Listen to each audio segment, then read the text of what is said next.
Hello guys, welcome to Chemistryfied. In this video, I am going to explain you nerve conduction. Nerve conduction involves alternation in electrical state and chemical changes like oxygen consumption, carbon dioxide output, heat output, etc. The chemical change in nerve fiber brings about recovery processes that follow activity, whereas electrical change is the indicator of development and propagation of nerve impulse, that is, nerve conduction. So, let's start with the mechanism of nerve conduction. Surface membrane of the nerve cell and its axon separate intercellular fluid and extracellular fluid, both of which differ in ionic concentration and composition. Cytoplasm in the nerve cell is rich in potassium, whereas concentration of sodium and chloride ion is low. Reverse is true for the extracellular fluid. So, in the intracellular fluid, concentration of potassium ion is higher and concentration of sodium and chloride ion is low, but the condition is reversed in case of extracellular fluid. Resting membrane potential. Neurons are excitable cells because their membrane are in a polarized state. Different types of ion canals are present on the neural membrane.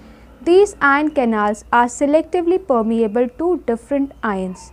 When the neuron is not conducting any impulse, that is resting, the axonal membrane is comparatively more permeable to potassium ion and nearly impermeable to sodium ion. Similarly, the membrane is impermeable to negatively charged protein present in the axon plasm. So, when the neuron is not conducting means it is in resting state. In that condition, axon is more permeable to potassium ion and impermeable to sodium ion. Also, it is impermeable to negatively charged protein which is present inside the exoplasm. So, the exoplasm inside the axon contain concentration of potassium ion and negatively charged protein and low concentration of sodium ion. In contrast, the fluid outside the axon contain low concentration of potassium ion and high concentration of sodium and thus form a concentration gradient. So, the condition is reversed when it is considered outside the axon, means concentration of potassium is lower outside the axon and concentration of sodium is higher, so it will develop a concentration gradient. These ionic gradient across the resting membrane are maintained by active transport of ion by the sodium potassium pump, which transport 3 sodium outward for 2 potassium into the cell.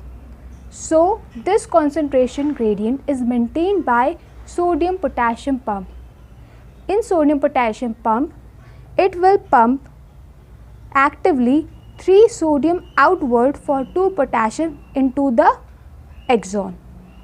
Therefore, the outer surface of the axonal membrane possesses a positive charge while its inner surface becomes negatively charged. Therefore, it is polarized.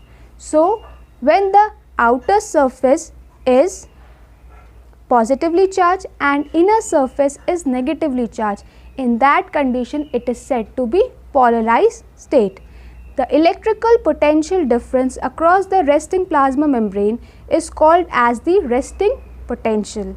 Membrane potential is approximately -60 millivolt.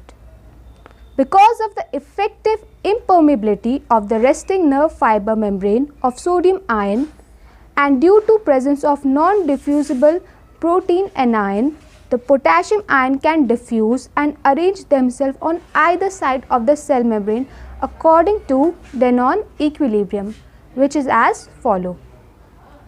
Potassium ion concentration in upon potassium ion concentration out will be equal to chloride ion concentration outward upon chloride ion concentration inward.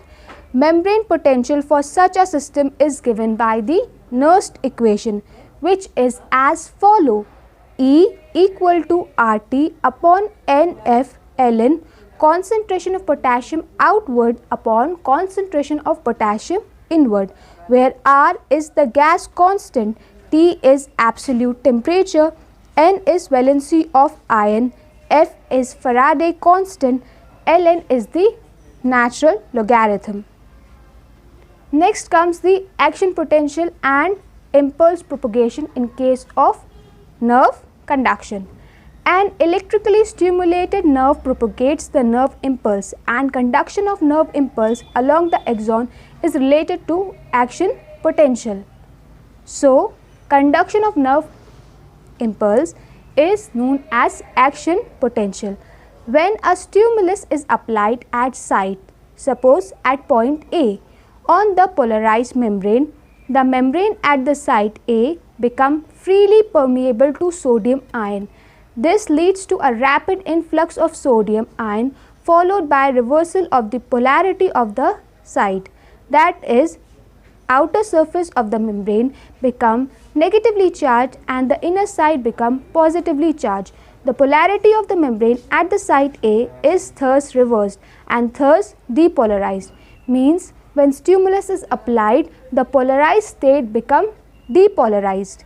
Means outer side it will become negatively charged and inner side it will become positively charged. The electrical potential difference across the plasma membrane at site A is called the action potential, that is nerve impulse. So, the equilibrium potential for sodium ion, which can be expressed as E Na positive equal to 58 log concentration of sodium outward upon concentration of sodium inward. Thus, the electrode in the cell interior records a change in potential from minus 70 millivolt to approximately positive 40 millivolt. At the site immediately ahead the axon, suppose site P, membrane has a positive charge on the outer surface and a negative charge on the inner surface. So, point A is depolarized and point B is in polarized state, means its outer surface has positive charge and inner surface has the negative charge. So, as I have told that site A, it will be positive charge inside and negative charge outside, means it is in depolarized state. But in site B, negative charge is inside and positive charge is outside, means it is in polarized state. Therefore, a current flows on the inner surface from site A to site B. On the outer surface, current flow from site B to site A to complete the circuit of current flow. Hence, the polarity at the site is reversed and action potential generated at site B. So, current will flow from site A to site B inside the axon and from site B to site A outside the axon, and this will complete the circuit. Hence, action potential will now generate at site B, means the polarity will get reversed, means inside it will be positive charge and outside it will be negative charge. Thus, the impulse generated at site A arrives at site B. This sequence is repeated along the length of the axon and consequently the impulse is conducted. The rise in the impulse induced permeability of sodium ion is extremely short-lived and it is quickly followed by the rise in permeability of potassium ion. Within a fraction of a second, potassium diffuses outside the membrane and restores the resting potential of the membrane at site of excitation, and the fiber became once more responsive to the further stimulation. Thank you.